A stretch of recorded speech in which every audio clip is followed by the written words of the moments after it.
Good afternoon and welcome. My name is Darren. I am the founder of Darren Evans Ltd and set an organization up to try and help people, organizations and other interested parties, I guess, in the construction environment figure out how they can get to from where they are at the moment with the way that they build to where they want to get to in terms of their aspiration. So what that means and what that looks like is sometimes people need to make that jump in terms of where they are. They've got an idea, a concept in their mind, and they need to hit compliance. But the things that I really love to get involved in, and my team love to really get involved in, is going from where they're at the moment to getting to something which is above compliance, making a significant difference with the way that we treat our planet, because it really helps us as individuals in our buildings. We spend somewhere between 85 to 90% of our lives in a building, and often those types of statistics can get overlooked when there are projects that are on the go. And so as an organization, these on the slide here are the types of organizations that we work with and have done since 2007. So we work differently, and I don't know if any of you remember back in the 80s, there was this really fun advert that The Guardian did. And from one perspective, it looked like a skinhead was running to come and attack somebody. And then from another perspective, it looked like he was going to mug somebody. And it wasn't until someone zoomed out and got the whole picture that you realized what this person was trying to do is actually save someone from a load of bricks falling down on their head. And so we apply that same principle within the organization, which is we looked and we take the whole picture in as opposed to just focusing on what we are asked to do. We often find that people ask for one thing when actually the thing that they need is something completely different. We always encourage organizations to get us involved as soon as possible, preferably REBA Stage 1 to REBA Stage 2. It's great if we get involved in REBA Stage 3. Anything beyond REBA Stage 3, then the impact that we're able to make as an organization is super limited. Experience-wise, we have got enough experience in the team to cover so many different areas of sustainability. Even when you look at things like passive house, you look at things like overheating, and then going into the more sustainable elements with BREEAM also. So we've got a huge amount of experience within the organization. This is a sample of our team. This was taken about a year or so ago when we decided to go out and hang out for a Christmas event. At the heart of me as an individual, I believe that people are better together. I believe that people together can make a difference and achieve wonderful things. And so I tried to implement that within the organization that I have as well. I've extended that out recently now to include this training webinar or this CPD webinar to include people from all across the sector. So I've invited organizations that may be deemed as competitors of ours, as well as people that we don't work with that frequently, as well as our customers.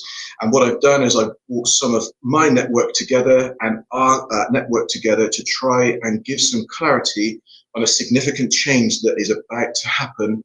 That's changed from regulations from SAP across to the home energy model. There are a lot of people that are really concerned about this. And so I thought what I would do is start a bit of a series on a webinar, giving this information out so that everyone can really understand what they need to do and how they need to approach things. We're going to start off by listening to Mike, who is the technical director at Darren Evans. Following Mike, we're going to hear from Henry, who is from Desnes. Then we've got Danielle, who is from Barrett Redrow, to come and share her thoughts. And then we're going to then move on and speak to David Adams. David is from the Future Homes Hub. And then we're going to conclude with Jason, who works for Elmhurst.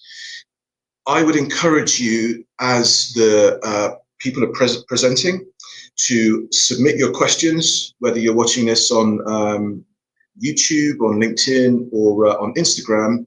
And what we will do is we'll submit these questions and we'll discuss as many of them as we can at the end of the session. We aim to finish this session at about 1:45. If we find that we've got loads and loads of questions in and around that time, then we may be able to string out for a little bit longer. But the objective here for this session is to give you as much value as possible. So I would invite you to switch off any distractions, give your time, focus and attention to the speakers that are here, and hope that you enjoy this time. So just now hand the time over to Mike.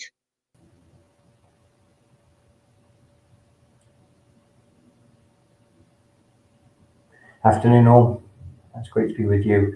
I'll start really by just giving a bit of a high level feel for HEM and the Future Home Standard, what that is, and tee things up hopefully for everybody else to follow. In our industry, we love a good acronym. We've got so many of them that here, so I thought it'd be really useful just to start off briefly and cover off what some of the acronyms related to Part L and HEM and Future Home Standard, what they actually mean and how they kind of feed into each other. So we know that Part L is the legal standard for energy performance. We're currently using Part L 2021, which is an uplift that we received back in 2022. And SAP is the current tool that we use to assess a building's compliance with Part L 2021. So that's going to change with the introduction of the Future Home Standard, which will be the latest version of Part L. So it's got a different name, but that's the role that it's going to play. Hopefully introduced later this year. That's what we're keeping our fingers crossed for. And HEM will be the new tool to demonstrate compliance with the Future Home Standard. So HEM will replace SAP. And we'll come on to the different way that tool functions and works. But HEM and Future Home Standard will replace SAP and Part L 2021 for new dwellings. So HEM is a very different model to SAP. I put it into ChatGPT to ask it how it would describe it, and it described SAP as an atlas, a road atlas, kind of to give you directions, and HEM would be a sat nav. So HEM is a cloud-based tool, and it'll have wrappers that sit around that. So the wrappers will define the standardized inputs and the user inputs into the tool for the specific reason that the wrapper's been designed. So for instance, there'll be a Future Home Standard wrapper, which will require certain inputs into it and outputs out of it, which will be related specifically to demonstrating compliance with the Future Home Standard, which we don't have it at the moment with SAP. We have data in, data out, and then you manipulate the data, whether that be for whatever purpose you want that for. So those wrappers will be designed specifically Future Home Standard, EPC, and then maybe other wrappers that are designed in due course. It's going to be a dynamic calculation, a half-hourly simulation, so every time steps every 30 minutes rather than with SAP, which are every month. And that dynamic composition really allows for real data, for real performance, for understanding how we use our homes and at what time we use them. When do we shower? When do we cook? What time do we turn our thermostats up? When do they come down? How do our homes get used during the week or on a weekend? Which allows a lot more flexibility. It allows us to see when those peak demands are. It allows us to see how to really use smart controls in a different way. So a really more intuitive, dynamic calculation setup that we're going to have. And the Future Home Standard sets what standards relate to a net zero ready building. So if you've read the consultation, that's a new phrase that's used a lot. So when a building's built, it is able to become more energy efficient and decrease its carbon emissions as the grid decarbonises. It's plugged in to the grid in such a way that it doesn't need retrofit, it doesn't need any major changes, and as the grid decarbonises, it gets more and more efficient. We will see no fossil fuel heating, and then there'll be a combination then of really good fabric, so a combination between our U values, our G values with our windows, and psi values around junctions. A keen interplay between that fabric setup to produce a dwelling that has low space heating demand. We'll probably see energy capturing technologies like wastewater heat recovery. They will be a great feature to see. And then there'll be some kind of heat pump, possibly with renewable provision made available. That's the kind of recipe that you're going to see to comply with the Future Home Standard. And all of that will be plugged into the smart grid, so looking to use technologies that can adapt the home to use energy at the right times with flexible tariffs that exist. So a lot more intelligent in terms of how it interacts with the real world. We don't know much about timelines, but I've taken a stab at what it might look like. So this may slip, but some of the key takeaways for here, I think, will be fixed. So we're currently dealing with Part L 2021. We'll move into a period where the regulations are released, they're laid with Parliament. That'll be for 6 or 12 months. The consultation was unclear specifically what that would be. And then any site which is registered with building control prior to the start of a 12-month transitional period will get the opportunity to be built to existing regulations, Part L 2021, whenever that is. And then during that transitional period, any individual dwelling that has had a significant start made on it, so it reaches ground floor level, will be able to continue to be built against that standard. Any particular dwelling on a site, if you've got 100 dwellings and you get 12 out the ground to the standard that's approved, then the other 88 dwellings will need to be built now to the Future Home Standard through complying with HEM.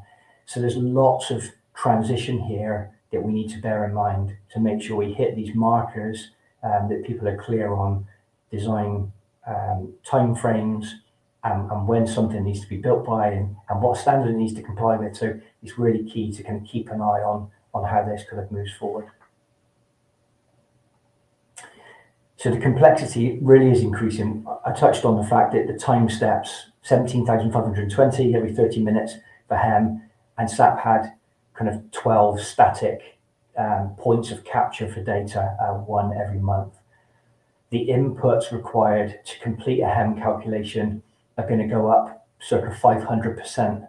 So that really kind of feeds into this dynamic nature.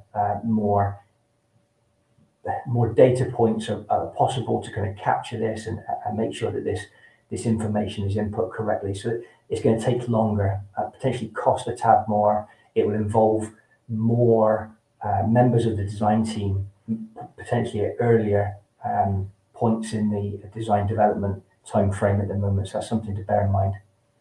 Planning and timeline, we talked about transitional arrangements. So something to bear in mind is once we move into the Future Home Standard and HEM, and that becomes the current set of regulations, there's something called sunsetting. So all previous standards that were approved, so whether that's SAP 2010 or SAP 2006, everything gets sucked forward and has to comply with HEM. So that was different than the changing regulations that we had back in 2022.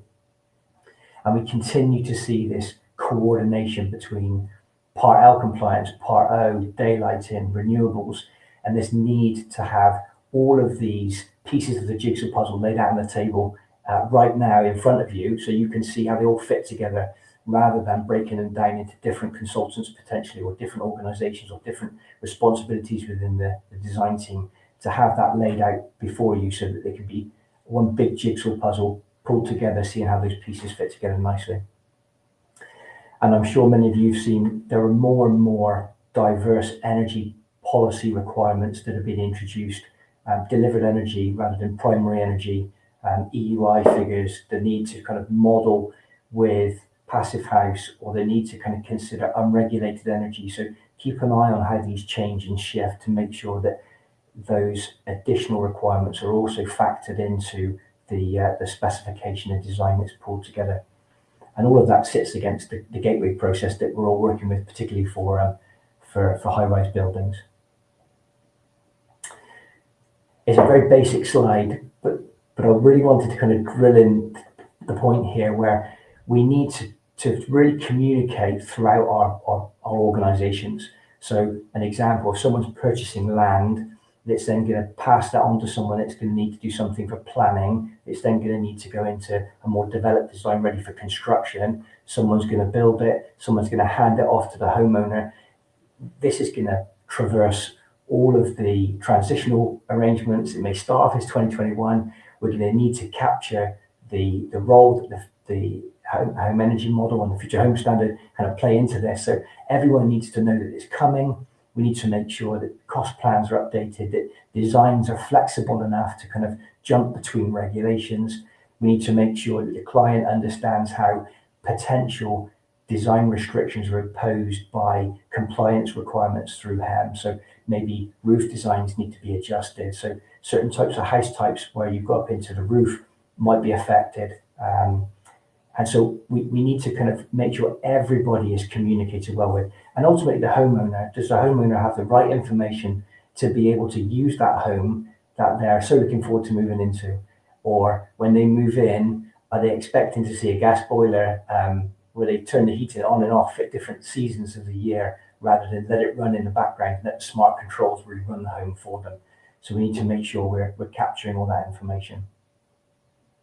So just to wrap up, I want to kind of pose some questions. So with these changes, with the introduction of the Future Home Standard and the incorporation of HEM and getting compliance through this new tool, do we have the right consultants engaged at the right REBA stage? So we have a traditional way of doing things where we might have a number of consultants that are always involved early at REBA stage. One, do we need the introduction of a dedicated energy assessment consultant? Is there a need to have someone that understands this in real detail involved up front? Does the composition of that design team need to change? Do we need to engage M&E a lot earlier, particularly in low-rise residential construction? Do we need to kind of make sure we've got the data teed up so that the right assumptions, so that assumptions don't have to be made with the HEM calculation, and we can put real data in to make sure the calculation is as accurate and compliant as it can be at an early stage? Are we using this standard as a springboard towards net zero, in that we're not really worried about where the standard is because we're actually looking towards net zero? Or is compliance something we're just trying to just get over the line with, to bear that in mind so we're making the right decisions? The homeowner, do they have the right level of information that's needed, particularly as we're going to hand that home over and we've got new smart technologies in? Does the homeowner know how to implement the ventilation strategy that's been incorporated? Do they know how to use the technologies that they've got in their home now? Are house type designs net zero ready? Do we have the space incorporated into that design to allow certain technologies to be put in place and with relatively little impact if we miss certain thresholds as we move forward through that transitional period? And again, just making sure that, does everyone know in our business that the impact that this change is going to have? So when people are purchasing something or designing something or submitting something, do they know these changes are coming, and do they know the impact that they could potentially have on that process, and making sure that we maximize the opportunities that we can draw from this and minimize any of the risks or the negative impacts that might come our way? And I think that's me. Lots to think about.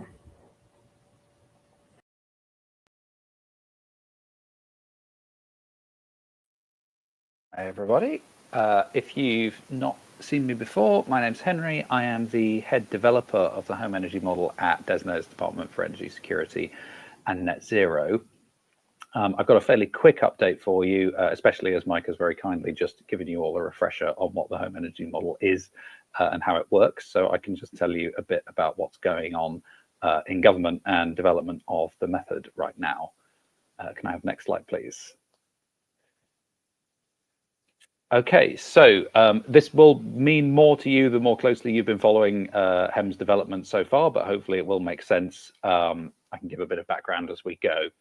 So the home energy model has been in development now for a couple of years. The thing that everyone hopefully is aware of is that we ran two consultations on the model, both the core building physics and also, oh, can I change my slides? That's useful to know. I don't see a button for doing it. Sorry, I'll carry on. Yes, we published two consultations back at the, when was it now? They closed in March of last year. So if you're not aware of those, they are still, of course, available on gov.uk. Please do have a read if you want to know more about the methodology. That is still the best place to find lots of material. But things have changed. Of course, since then, we are now up to version 0.34 of the core home energy model physics and version 0.25 of the future home standard wrapper, which applies the core model to the specific context of Part L compliance. If you have, some people I know have been following and testing out the open source reference code, the Python code, which is publicly available. Just for those people's benefit, that code will soon be moving to a new location. TBD exactly where that location is, but we will update the links from the consultation pages, so you will still be able to find it. So in addition to the reference model, again, some of you will be aware of Energy Calculation as a Service, the ECAS project, which is being run by our colleagues in MHCLG. And that is the version of the model which is actually going to be used for the live cloud service. It's written in another language called Rust, and it runs a lot faster than the Python code. But we're using Python to actually develop the methodology, partly because it's easier for people to get their heads around, and generally for us to help us collaborate across lots of different organizations as we develop the model and test it. So ECAS is currently shadowing where we are with the code. Their code is also out there, open source, if you start searching around on GitHub. So you can find two versions of HEM code out there in the wild if you're so minded, but just be aware that if you ever do look at the ECAS code, it will be lagging the actual methodology as it's developed and is generally a bit less approachable. So it's the reference code that we invite you to look at if you really want to get into the detail of how the methodology works. And for everyone else, there is the technical documentation and the consultation documentation all published on gov.uk. So where we are right now, things have been relatively quiet, I think, in terms of our public engagement since the HEM consultations. We have recently been reprocuring all of our development contracts. This is just now completed, as has a big expansion of the team working on this directly. So there will shortly be announcements as to who our winning suppliers are. Again, that will be of interest to some of you. But the upshot is we expect development to accelerate very sharply over the next few weeks and get us into essentially a rapid sprint period for the remainder of this year, so that we are delivering HEM FHS in support of future home standard legislation when that comes. So when I say we're on track to deliver version 1.0, that means the methodology has been finalized, it's been implemented both in our reference code and in the ECAS software, and that there will be a front end available for assessors to go and use it in the field and submit their assessments. Now, unfortunately, I can't give you a scoop today on the overall FHS timeline. I'm just not important enough, I'm sorry to say. But I can say that that is coming soon. And yeah, you will be hearing more formally from the government on the final positions for the future home standard and associated timings soon. So please watch this space. Next slide, please. Apologies, I can't find the button. So just to give a little bit more detail on what we are actually going to be working on for this next phase. So the core physics for HEM is essentially complete. We're not expecting any major revisions to the way that it works versus how it is now in 0.34. We are still adding new technology types where those are not already reflected, and this is importantly linked to the development of the new products database that will replace the SAP PCDB, product characteristics database, which holds data on specific models of appliances, and we will continue to use that sort of system, but of course it needs to be rebuilt for compatibility with HEM. Meanwhile, for the FHS wrapper development, I do have a couple of pieces of news that are reflecting thinking that's been going on since the consultation and reflecting the feedback that we received. So I can tell you that we are expecting HEM FHS assessments to use regional weather. This is a departure from SAP, so both models simulate the building in situ, and they use a weather data file to tell it what the external conditions are, particularly temperatures and wind speeds. In SAP, that has been the same weather file forever and for all locations, which is not great for getting realistic numbers out at the end. So we are confirming now that we are moving to a regional approach, which from an assessor point of view just means you say where the building is and the model does the rest. And we will be determining in the next phase of development exactly how many regions they will be, which of course the more there are, the more accurate your results, but also the more potential there is for a need to tweak designs depending on exactly where they're being built. So a balance must be found. I can also confirm that the fuel carbon intensity and primary energy values, which were published in the HEM consultations, are staying the same. They are the ones that are going into the final version. This is important to note because the code that's published open source at the moment contains something else, which we were trying out in the last phase, which is going to be reverted back in the next update. So just so that everyone is aware, this is again quite important for an influential on what the final results are. So I refer you to the FHS wrapper consultation that will explain that methodology in full, and that is still current. Now, really key and naturally very emphasized in the feedback we got from the consultation is the actual user experience. We know that the web tool that went out with the consultation for HEM was not the easiest thing in the world to use. We didn't expect it to be. So we always knew we were going to be giving quite a lot of focus to simplifying and streamlining that user experience and making sure that there aren't quite so many input boxes, and also that the ones that are there are things that are easily understood and accessed. So that little chart that's there on the slide is a breakdown of the number of inputs that we have in HEM as it is, or as it was at the start of this exercise, versus where we think we're going to go. And there's lots of different approaches that we can take, either leaving them as they are, increasing their reliance on the products database to pre-populate the data, make some inferences from other inputs, supply optional defaults, or replace free entry with multiple choice entry, all of which should make things a little bit easier to work with. Now, we're not, of course, here to talk about EPCs today, but I can say again that development of HEM for EPCs is beginning now. That's following feedback that we received to MHCLG's EPC reform consultation, which talks about changes to what EPCs measure, and in particular the headline metric ratings, and what does an EPC rating actually mean in this new world that we are constructing. So that is also now well underway. Expect further stakeholder engagement from us on that as well in the coming months. And just one more slide, please. Thank you. So just how you can hear more from us.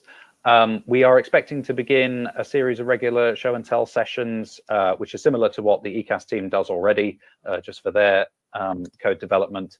Those are hopefully going to kick off in June. And again, we expect that to be a nice one-stop shop forum for hearing what's going on in development, and then also, of course, asking some questions if you have them. And we may also use them as an opportunity to do a bit of a deep dive in specific parts of the methodology that we think we would like to make people more aware of.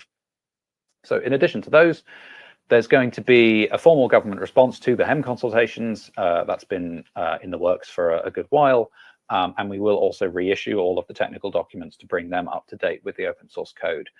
All of those publications are coming in the summer of this year.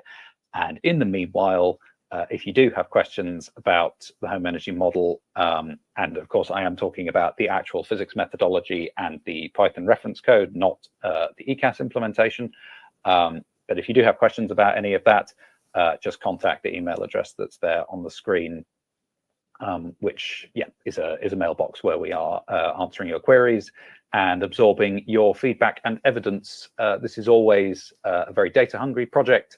I'll just put out one more quick call. Some people will have heard this from me before, I'm sure. But if you are, particularly if you're a house builder and you have typologies that you have worked up where you think you've developed this house type in full for HEM, and you would like to share that with us in a way that enables us to help keep making HEM better, or indeed see whether anything has gone wrong, especially if you're seeing things that you don't expect. We are also welcoming those sorts of submissions to that mailbox as well. So thanks very much, everybody, and that is it from me.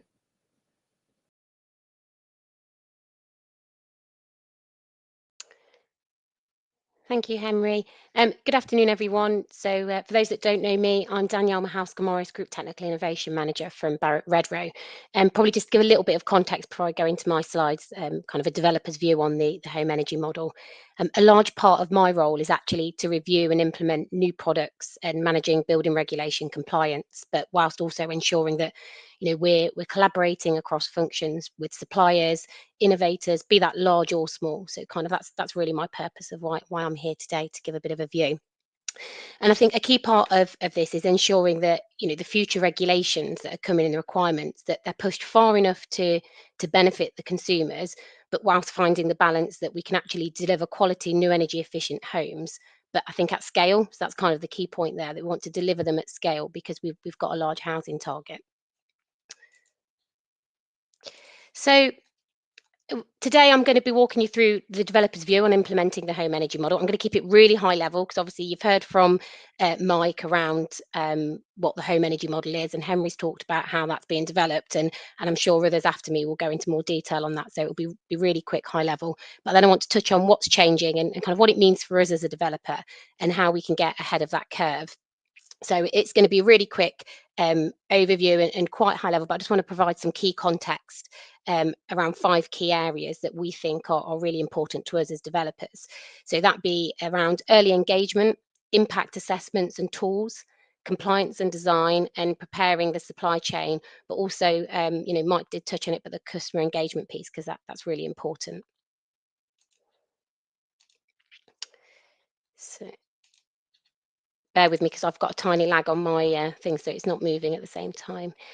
So what is the home energy model? Mike's already given you an update on that, but simply put, to us as developers, in layman's terms, it's replacing SAP as the approved method for demonstrated compliance with the Future Home Standard.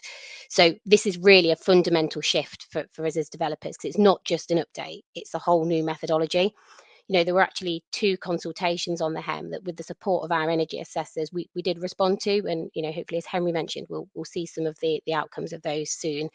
But what we already know about the HEM, that it's going to introduce some significant changes. It requires more detailed inputs, so it's going to be a longer process for our energy assessors, more time consuming.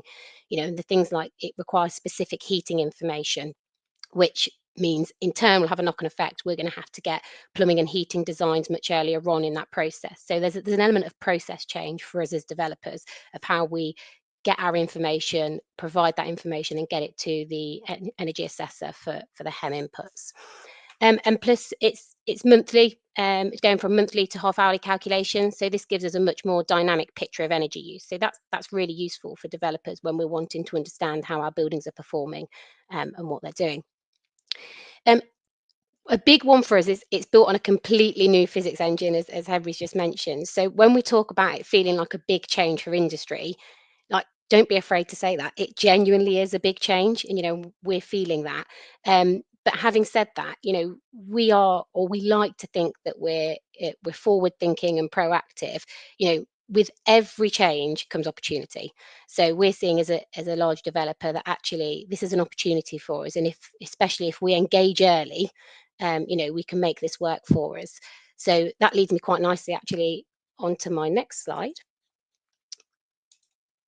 which is around the early engagement and collaboration. So for us, early engagement is critical, and you'll probably see a bit of a theme in what I'm talking about today.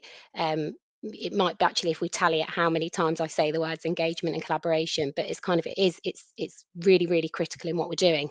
The sooner we understand exactly what information HEM requires and the outputs that are going to come from that tool, the more time we have as developers to actually iron out any specification or compliance gaps that there might be. But it also helps us avoid any surprises down the line or unintended consequences, particularly around overlap with different regulation requirements. Mike touched on that on one of his slides around the overlap between different regulations. So it's really key to have that early engagement. And I think, without speaking on behalf of other developers, I think it is probably fair to say that not just ourselves, but the wider house building sector, we're all encouraging that cross-functional workshops and real-time engagement with the evolving HEM and the guidance. We've been a lot of the working groups with Henry and his colleagues looking at that. And it's just as important that we don't just collaborate with the other house builders, but it's across industry. So not just developers, we're speaking to consultants, suppliers, assessors, because we're all in it together. These changes, they're going to impact everyone at a different point in that process. So that's really key to us, that everybody's engaged early.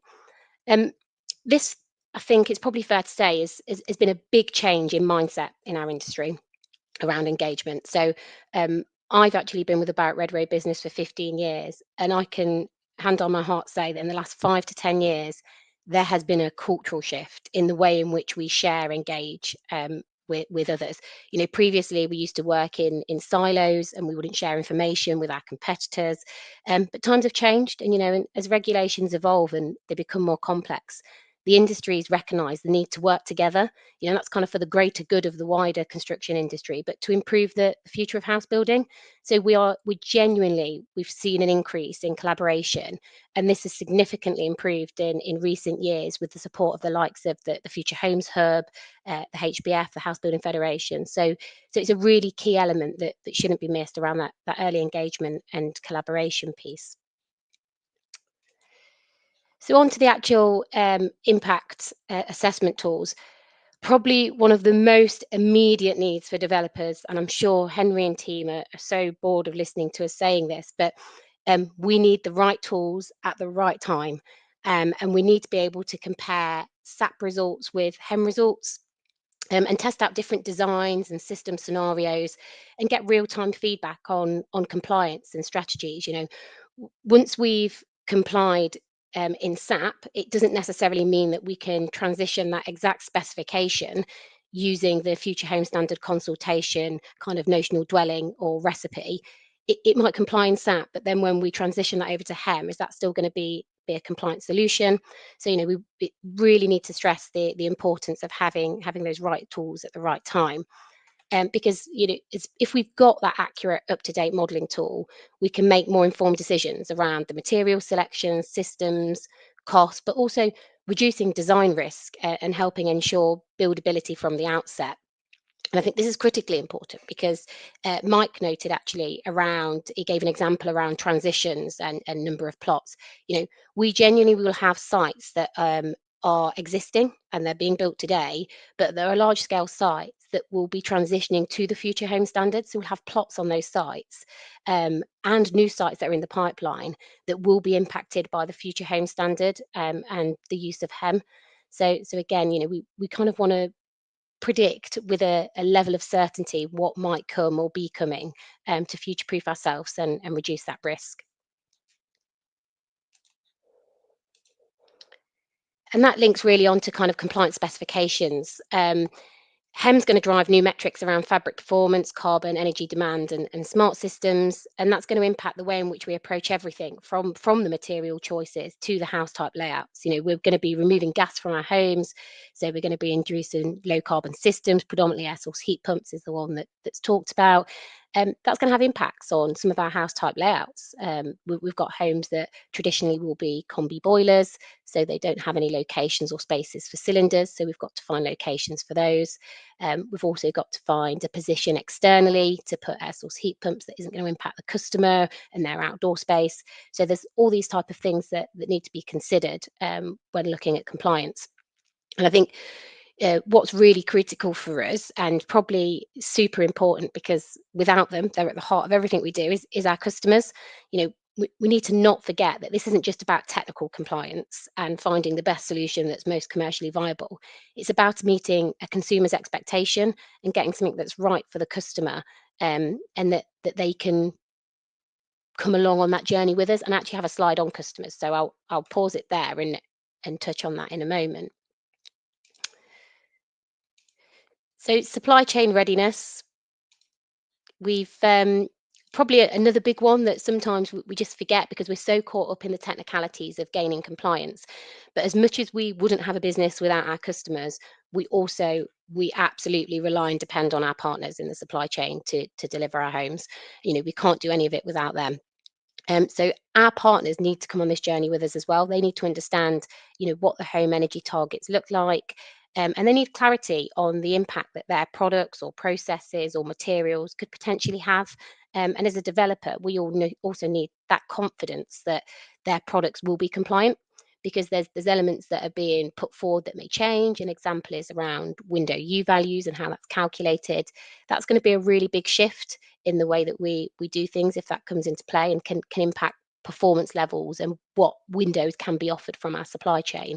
So it's all those elements that they need to come along on the journey with us and understand. And again, I think I mentioned it, it's a real key theme of my message today, but all of this means early engagement. It means collaborative testing. It means sharing information and best practice across the industry. But it also means that we're going to have to get procurement frameworks in place so that we can align with the new standards, because we're going to have at some point where we're running two different regulations and potentially on one site. So that needs to be really clear, so we can support not just our supply chain, but our trades and our subcontractors that are actually building these out. And we need to ensure that, we're not delaying any of this, because it could lead to real risks in compliance and product availability. If the supply chain aren't sure of what they're actually need to supply or what their predicted volumes and forecasts are, it could really impact that housing delivery piece. So customer engagement, have to bring the customers with us. It's an absolute must. People are more focused than ever on energy efficiency and running costs of their homes, particularly with the spike in energy costs over the last few years. And we've conducted some independent research. So we do a lot of consumer focus groups with external consultants, bringing on those kind of in-market consumers, we call them, that are in the market to buy. And our independent research has actually found that 70% of consumers want their home to be cost efficient to save them money. So we know that it's actually higher up their agenda now. Don't get me wrong, that the primary focus when we're building and selling our homes from a consumer is they want the right house for the right price in the right location. That is still their primary request, but the energy efficiency is definitely moving up that wish list. And as developers, we need to support and educate the customer to understand the benefits of their new home and what's changing and what it actually means in practice. We're going to be moving from gas boilers that traditionally people are used to and know how to work. They're going to be moving over to air source heat pumps. They have to be run differently at lower temperatures. They potentially could have different heat emitters. They may go from radiators to underfloor heating. It's a lot of change for a customer. So we need to make sure that we can educate them on how to use their home and that they're using it well, because it doesn't matter what we build, it can be the most energy efficient home in the world. But if you put customers in there and their behavioural patterns are different, or they don't know how to use that home, or it's not intuitive for them to use that home, it's no longer energy efficient. So it's really important that we bring them on that journey. And I touched on that we do focus groups and insight programs. The feedback and data that we receive from these are absolutely invaluable, because they enable us to provide clearer customer journey, processes. So whether that be from actually how we deliver that customer handover, or the documentation that we deliver to them, or what format that documentation may be in. And all of this links back to the HEM, because ultimately it's going to be prescribing how we comply and what products and services that we put in our home. And all of this starts well before they move in. We need to, at the point of which they first walk into our sales centres, we need to educate them on what new homes are and what they're about. And this is about, it's about empowering the homeowners, not overwhelming them. So there's a really fine balance without kind of bamboozling them with tech and jargon, but still giving them the right information that they feel comfortable to move into their home and use it efficiently. So really, my closing slide and last words, HEM marks a major shift in compliance and design. We know that, but genuinely, if we do approach it with the right tools, partnerships, and the right mindset, we genuinely can make the transition work. And for our business, for our customers, and for the homes of the future, I believe it, with collaboration and partnerships, we can have a really successful rollout of the future home standard and home energy model. Thank you for your time, and I'll look forward to Q&A later on.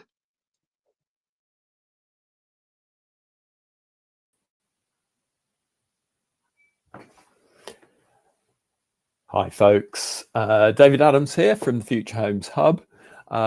It's a pleasure to hear that there's so many on the webinar today. So I'm going to talk to you briefly, if I can work out how to move the slide on. Oh yes, I have found it. So the Future Homes Hub, basically we are a collaboration between industry and government. So we have house builder members, manufacturer members, assessors, subcontractors, planners, building control, architects, builders, merchants, a whole range of organizations that are going to be key to delivering the future home standard. And whilst we're conscious it's called Part L 2025, well, we expect it to be. We also know that homes are built sometime in the future, and I'm going to touch on that in some detail.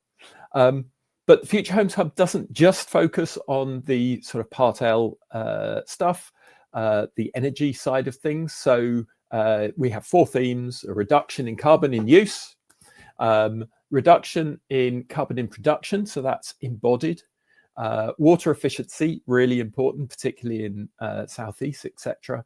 And equally as important, improving nature. How do we work? Work very collaboratively, and it's great to be here today, invited by Darren Evans, who are an important part of the HEM group. That won't be a surprise to you all, but it's very much about collectively, as Danielle was saying, understanding what we need to deliver here as an industry and working out how to do it as efficiently as possible. In terms of drilling in a little bit, in terms of the Future Home Standard itself, there is a board that has been meeting for the last year. I appreciate we don't know precisely what the Future Home Standard is yet. Hopefully, Henry said it will be soon. We really are hoping it's soon. But we do have a board of the senior leaders of all the organizations that are involved in delivering this. And they're very much supported by 8, we've called them implementation groups, that are covering the key aspects of a successful Future Home Standard implementation. And you'll see there is a particular group focused on the home energy model and the notional building. Look, a lot of the outputs don't come from the hub directly. Some do, I'll touch on those, but much of it is helping the industry communicate, disseminate, and organize themselves in their own particular ways, just as Darren Evans is doing here. For particularly, I'm guessing many of you will be assessors on the call.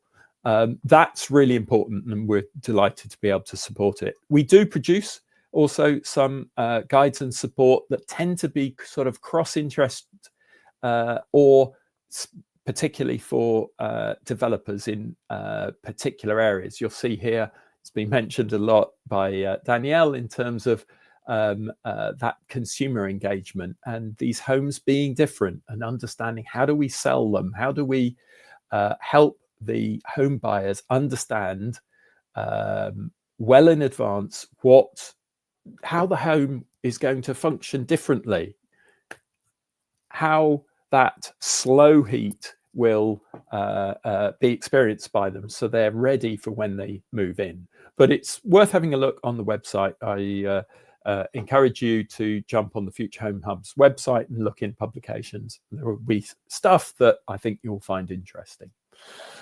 The other thing that we are tracking closely for the implementation board is how ready are we? I'm going to talk about dates a little bit more in terms of what we think may happen. But we are tracking in detail, as you'll see there. I think the second line down is the HEM status. Where are we with the preparations that need to happen now for us to be ready for mass scale delivery of the Future Home Standards homes? So that's being tracked and be updated. That's a provisional readiness indicator, because we obviously need to understand the actual dates from the government to provide a final view. Key is, what does a Future Home Standard home look like? Well, you've seen the consultation, I'm guessing. If you haven't, it is worth a dip in. But I guess I would summarize it, building on what Michael said, was it's a 2021 fabrics home, we believe, without fossil fuel heating. So many will have heat pumps. Flats might well be direct electric or communal systems. You'll have seen in the press over the last couple of weeks about discussions about the extent, I think it's probably true to say, not if, the government were quite clear they want PV on roofs, but the extent of the PV on the roofs. And that has implications potentially for how you, as many of you will be assessors on the call, need to look at the PV and help the house builder. So are there any surprises in there? I don't think so. You'll be relatively familiar, I think, even with heat pumps, as they become more common. We're thinking about 15% of new homes currently are built with heat pumps, maybe more, maybe closer to 20. So timing, what does it look like? Well, we are expecting an announcement soon that will perhaps give us a outline as to what the government are considering the Future Home Standard home will look like at sort of high level based on the consultation feedback and their own thoughts. What we really want to see is a timeline. This is a little bit old now, because that's kind of suggesting approved documents. So there, and HEM itself would be available this summer. We think that's probably not going to be the case. It's probably a little later. We are certainly expecting this year, but summer sounds a little bit too racy. If we were guessing, don't quote us, we are guessing at a 12-month lead-in period and a 12-month transition period. So effectively, that takes us out 2 years. And Michael described the definitions. Effectively, if the home hasn't commenced substantially by the end of the transition period, it would need to be built to the Future Home Standard. If it is commenced, then it can be continued to be built out to 2021 regs. But that kind of gives an impression that lots of things suddenly happen mid-2027. We've been looking at this in quite a lot of detail. And if the ADs came out in the summer, and I've already said that they're probably going to be a little later, we're expecting a forecast of, if you could see this on the slide, pretty much completions, this is completions, starting at the beginning, at scale, at the beginning of 2028, but by the end of 2028, pretty much all homes being completed to the new regs. So quite a long dwell period from where we are now. That isn't to say nothing's happening, it certainly is, but a big kick up in activity on the actual construction front during the course of late 2027 and during the course of 2028. It also means, conversely, in the red line, you're seeing boiler installs into new build, and in the blue line, you're seeing the heat pump installs into new build that we're expecting. Still a bit of a steady build, because we have factored in the government's target of 1.5 million homes, or a rate of delivery at that anyway. But then a pretty significant transition during 27, 28. Now, how that affects you as assessors? Well, if I drop back to this previous slide, as soon as HEM comes out, there will be a burst of activity by, I think, a relatively small number of assessors that will be in great demand by the medium and large house builders, as they want to assess all of their standard house types really rapidly. We saw that back for the 2021 regs, a huge burst of activity. And that's necessary because obviously those standard house type designs need to be adjusted, updated, optimized, and then sent out to the regions, and then trickle through the supply chain, etc. So a lot of activity as soon as that comes available. And I'd suggest many of the assessors that are on this call, at that point, it would be a really great time for you to be familiar with what HEM is. But if you're primarily serving smaller house builders, this may be before their time of actually needing to understand this information in detail, but getting that overview would be extremely helpful. What is critical is that well in advance of that significant peak up of completions, and obviously approximately 9 months in advance, well, 12 months in advance, 18 months in advance, there will be a lot of design HEM work, detail work. So training, in understanding, getting your competence up for HEM is going to be extremely important to the remainder of the SAP assessors that will be transitioning to HEM. And as has been laboured before, this is a very different tool, works in a different way, and you will have a fairly, I suspect, steep learning curve. And that I'm sure Jason is going to talk about in a moment. But we are really tracking what that activity needs to be in order to be a successful mass scale delivery. And I have to say, when I look at that ramp up rate of starts, somewhat in advance of the completions curve that you can see there, that worries me. That's a lot to do, lots of different aspects, particularly heat pump adoption and all the skills required in that respect. But that isn't to say everything's running smoothly now. We are very conscious there are 2021 regulation transitions still ongoing. I checked, and last month, 46% of new build completions were 2021 regs.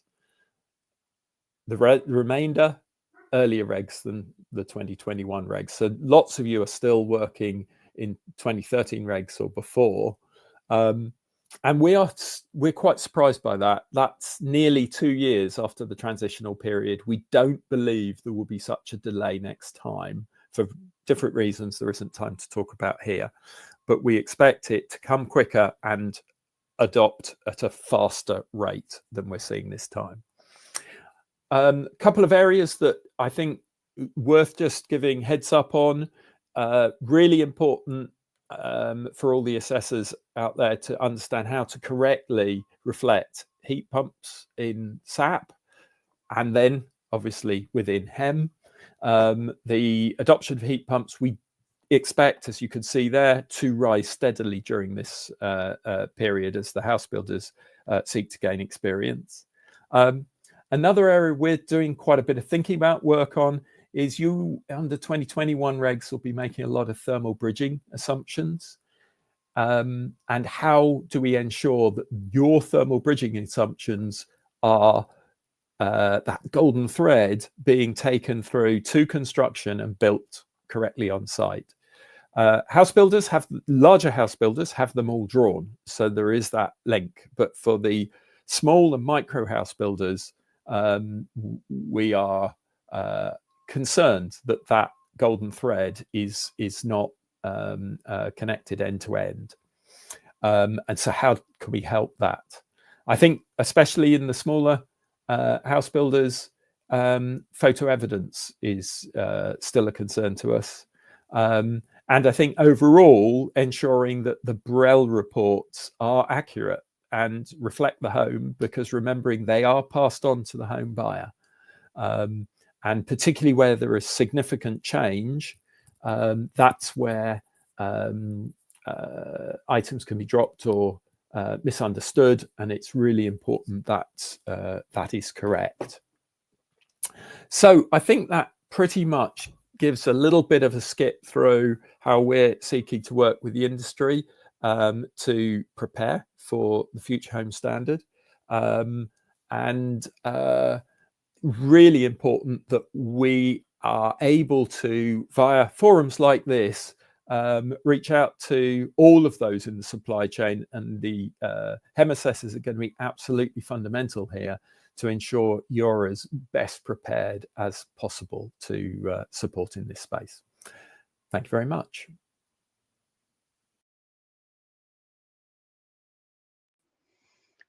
Good afternoon, everyone.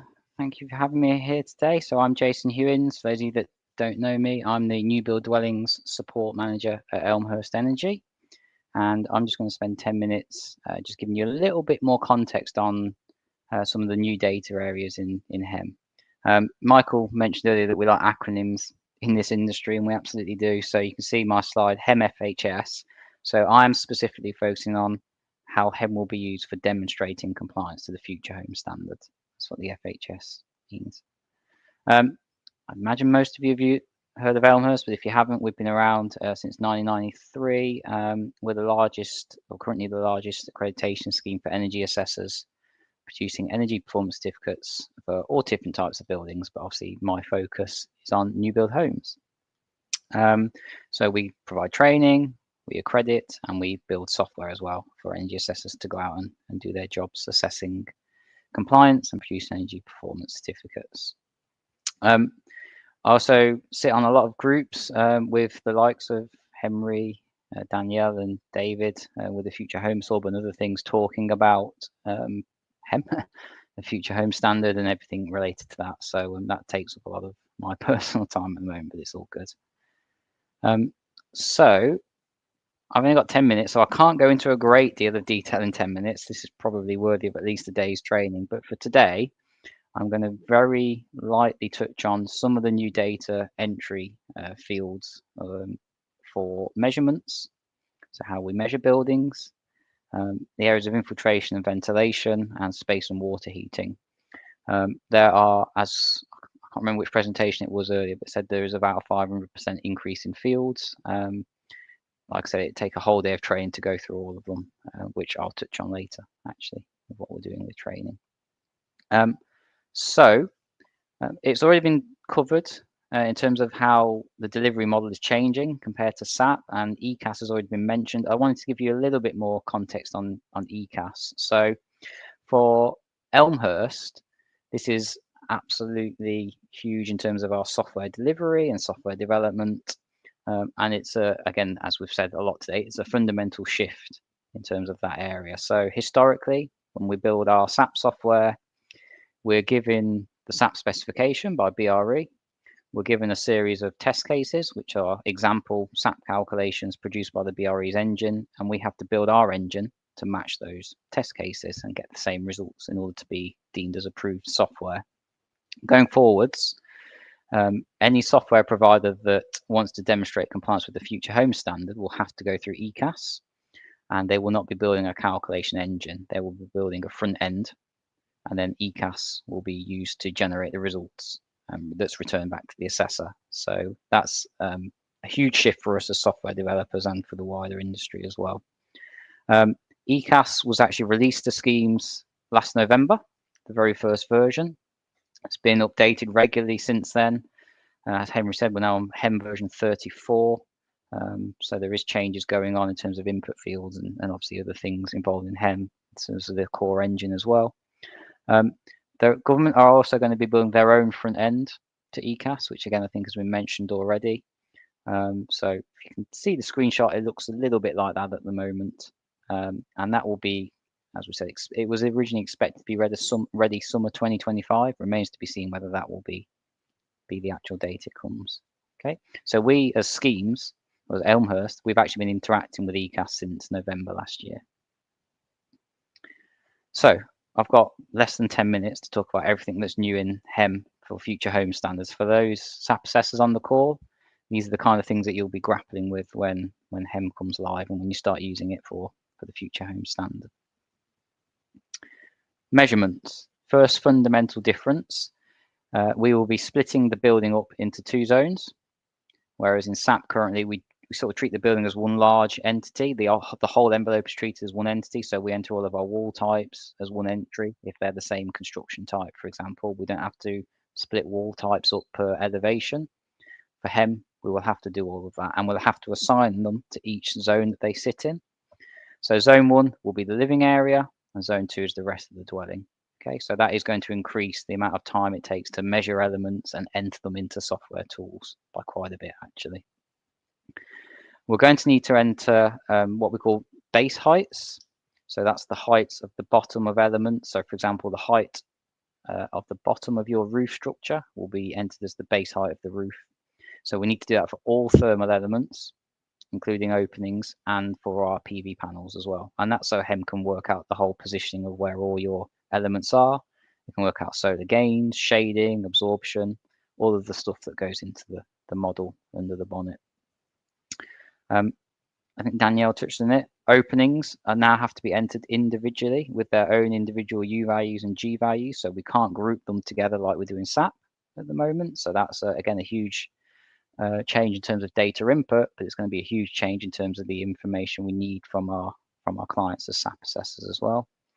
And within those openings, we also have to define how many openable parts they have and the dimensions of those openable parts as well. And we also have to enter dimensions of reveals, and they're used to calculate overshading of openings. In terms of infiltration and ventilation, there's been quite a big change in terms of infiltration. We don't enter too much information in SAP at the moment for infiltration. We enter things called shelter sides and air pressure test results, and they still remain. But we're now going to have to enter more specific details for air bricks and trickle vents. And that includes things like their effective area, their pitch, their orientation, okay, and their opening ratio as well. It's just some of the fields we're going to have to enter for those sections. For ventilation, the performance data of ventilation systems isn't too different. We're still looking at specific fan powers, efficient heat recovery efficiencies, but where the larger changes is around ductwork. So there's a lot more information required in terms of ductwork. So we're looking at ductwork form. So that's whether it's circular or rectangular, diameters, the lengths of the ductwork, the insulation type, conductivity and thickness around that ductwork. All of that information has to be fed into the model now. Okay. Space and water heating. As you can see, it's a similar trend. We need a lot more information, particularly around heat emitters when we talk about space heating. So the actual details for the space heating system or the heat generator, again, are not too different to SAP. And we hope a lot of that will be taken care of by the PCDB like it is in SAP at the moment. But our heat emitters, there's a much more detailed evaluation of the heat emitters and their sizing, and that will directly influence your performance. So in SAP, it's always assumed that your heat emitters are correctly sized. In HEM, that is not going to be the case. So we have to enter things like obviously the type of emitter. We have to enter thermal mass of emitter circuits, flow temperatures, flow rates, temperature differences across emitters, and many other fields. And that all again gets fed into the engine, into the ECAS engine, and contributes to your compliance results. Water heating. There's more information needed on water heating outlets because HEM for future homes is going to be half hourly. It can have a much more accurate assessment of your hot water use in terms of actual number of events per day. And for that, we need to enter details of our taps, our showers, our baths, you know, everything, every hot water outlet we will need to enter flow rates or capacities for. Probably one of the things that got the most publicity, or one of the things that got most publicity in the original HEM consultation tool, was the requirement to measure primary and secondary pipework, which we've never really had to do in SAP. So we now have to measure the lengths of our pipework. So primary pipework, so from the heat source to the cylinder, but then all of our secondary pipework. So all the pipework going to those hot water outlets has to be measured, entered into the model. And again, we're looking at things such as diameter of that pipework, insulation levels, types, conductivities, that sort of thing. All of that needs to be fed into the model to get a result. Okay. Now, a lot of this information that I've just gone over, obviously, we're going to need, you know, ventilation designs, heating designs, full plans, sections, elevations. There's a lot of questions about, well, what do we do if we don't have that information? And that will need to be worked out by conventions groups or other groups before this goes live. So what are Elmhurst doing in this space? Two main areas of our interest are training, and we've got to build an application as well for our members to use. So if we start with training, as David said, there is quite a big step we think that a current SAP assessor will need to go on to be ready for HEM. You've got all the new data fields to learn. You've got to learn rules around, you know, conventions for those data fields, how to measure base heights and how to measure open areas of windows. We need to cover all of that and make sure assessors are ready to understand those changes and know what to enter into applications when they're available. We can see the input fields at the moment from the open source code. So we're tracking those for two reasons. One's to develop our training courses, but also to develop our applications. So we can see the fields I've just touched on. We can see what they are. And government are adding some useful help guidance into their front end as well, which is useful, but there will always be scenarios which aren't covered, which we need to tackle. So we're working on a theory-based course, first of all. So we'll be going through all of those input fields and discussing what they are, using some examples, and giving assessors confidence that they know what those fields are, so they're ready to enter them. So we're expecting to launch that summer 2025, so not too far away now. Our application for HEM won't be ready at that point because it's still, you know, they're still working on ECAS and we're still developing our application. So we'll probably do a follow-up course, which we deemed a practical course, where we'll give training on using HEM, our HEM application, to our members as well, and that will come a bit later on. And we've been having quite lengthy discussions with the Future Homes Hub and with government about how we recognise competency, because it is such a big change. You know, how do SAP assessors demonstrate that they're competent and ready to start modelling buildings against HEM? On an application front, we are developing our front end for FHS assessments, which will use ECAS.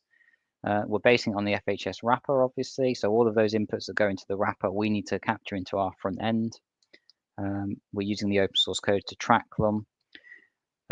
As with anything, we do want to release a version as soon as possible.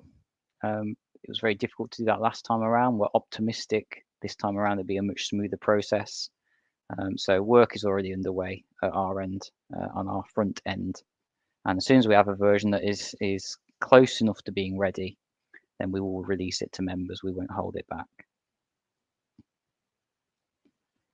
Just to finish up, I just wanted to cover some known unknowns, just to change tack slightly, just to give some food for thought, really. So we've talked a lot about the wrapper and the open source code, and again, Henry sort described that those input fields are still under review by government. So we know they're doing an exercise at the moment based on a lot of the consultation feedback, looking at those input fields and seeing if they can be simplified. But we don't have a fixed timeline for when that will be completed, which makes it quite challenging for us to write training courses and develop software when we know the inputs keep shifting.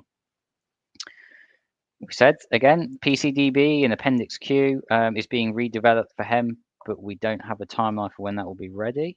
You would assume it's in line with when the government's front end for their ECAS tool will be ready. We're currently on version 34 of HEM. There will be new versions that come in the future, and we're not quite sure how that will be managed into ECAS. So what we obviously don't want is a scenario where you've modeled a compliant building and then those results change unexpectedly because a new version of HEM has been used in ECAS. I don't believe that will happen, or there'll certainly need to be a transition, but we're not quite sure how that's going to work. As I said, there isn't a current conventions group for HEM. So all of these new input fields, yes, there's some guidance on the government's front end, but we don't have a conventions group. We're not meeting as schemes discussing rules and approaches to some of these fields, particularly for design stage assessments where you may not have the information you need to complete an assessment. Okay. And EPCs were mentioned again earlier. So the consultation for EPC reform is closed. Hopefully you're familiar with what was proposed in that. As Henry said, which is reassuring that the EPC wrapper is not yet available, but it sounds like work is underway on that. And that's me. Thank you very much.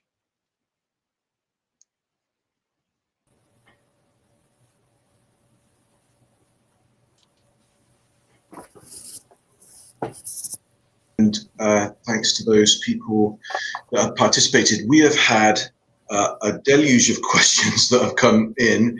And so for the last probably 10 or so minutes, we're just going to run through some quick fire questions as they come up and as we think that they are useful. But before I go into that, if you're still connected and listening and you found what you have heard so far informative and useful, if you just hit the thumbs up button, especially if you would find it valuable to have another session similar to this, either with the same guests or with different guests. But for now, first question has come up, and the big question is this session going to be available as a recording? The answer to that is yes. It's going to be on YouTube. You can access that recording anytime you want. Next question. Project BQ. Is this relevant, I guess, to this HEM? That's probably the question, with regards to refurbishments and upgrading properties. Who wants to pick that one up first?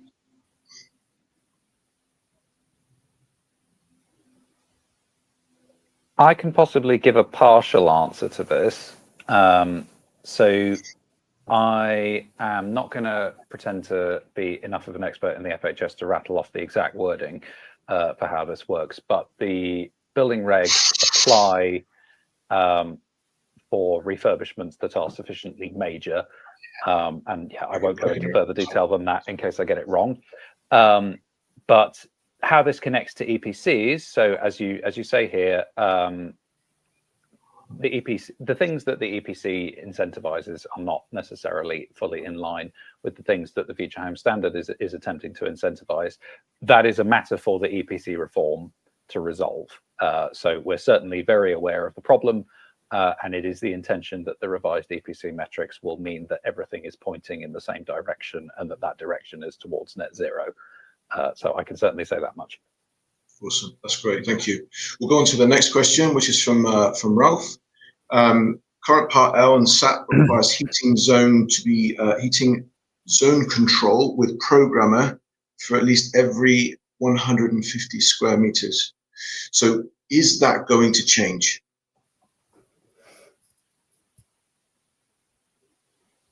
I don't, Jason may know from a conventions perspective, but I know with the use of air source heat pumps, there's more zonal control anyway across the dwelling. So at the moment, you're right, anything under 150 can have different set of heating controls. Anything over 150 has to have time and temperature zone control.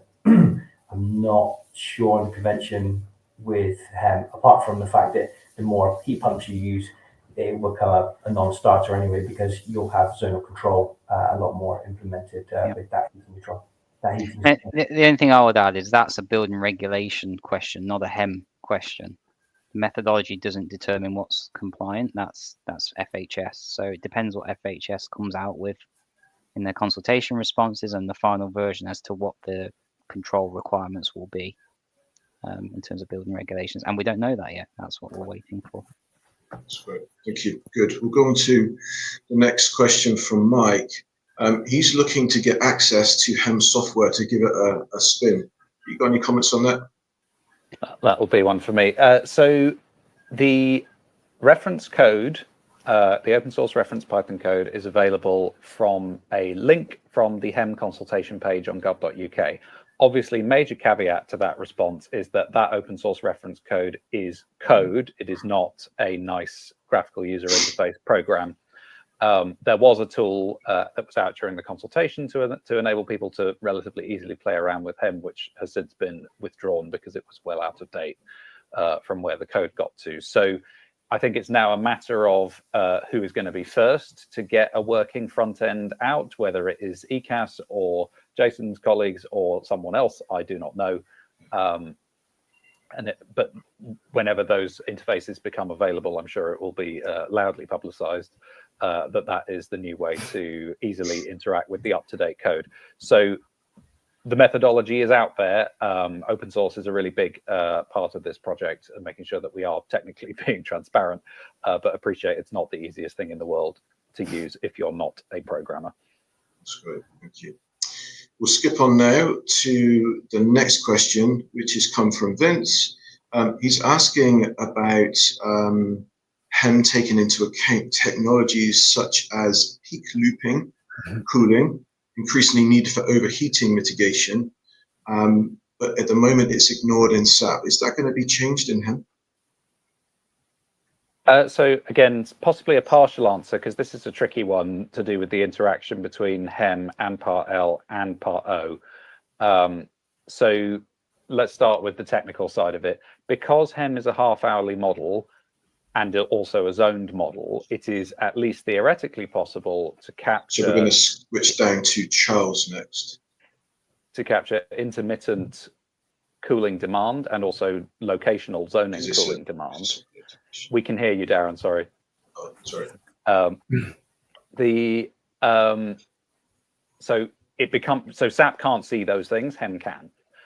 Whether or not that then feeds into the Part L assessment is kind of a matter for exactly how the regulations treat it. Now, if I'm recalling correctly, the fabric energy efficiency standard metric under the FHS does take account of cooling demand.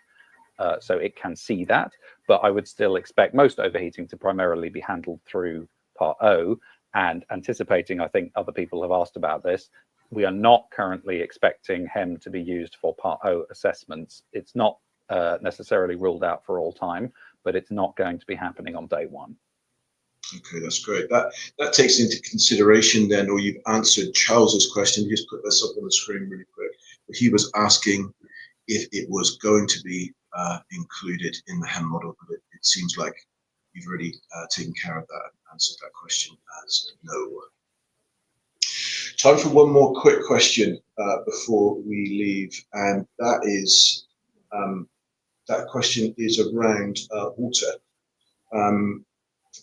Now, we all know that the harder water areas take more energy to heat water, and is that going to be taken into consideration in HEM? That's a new one. I've got to say, I've never heard anyone mention this before. The question that I would bat back would be, how would you collect the evidence to demonstrate what the hardness of the water supply? So no, unfortunately, that's not going to be picked up by HEM, certainly on release. By all means, contact the mailbox if you want to discuss that one with us. That's good. Good. Well, we have got a hard stop at 2 o'clock, and we've just got about 5 minutes left just to wrap up. For those people that are still here, I'm going to put a link on the screen that you can put into your web browser. That will enable you to log on, put your details there, so we can send you a CPD certificate for the time that you have spent here running through this together. For those people that are watching this recorded, if there are any questions that you want to put into the comment section onto YouTube or onto LinkedIn, then we will address those. If Mike or myself aren't able to address them directly, then we will pass those out to the other people that were on the panel. It's just left for me just to thank those people that have joined us on YouTube and also on LinkedIn. I hope that you found what we have done today informative, beneficial, and useful. Our plan is to have another one in the future, but special thanks goes to all of our guests today for taking time out of their day to come and give some more clarity. As Danielle said, that I don't think we need to be embarrassed or ashamed of saying that it is going to be a significant and massive shift from where we're at the moment with SAP across to HAM. I think that that shift is needed. The more that we can connect to one another and try to support this transition and the shift, the easier the transition will be, which then means the standards can be raised even higher and even better, and the end product will be proud of, I think, as an industry. But thanks very much for your time. Until next time, we'll see you soon. Thank you.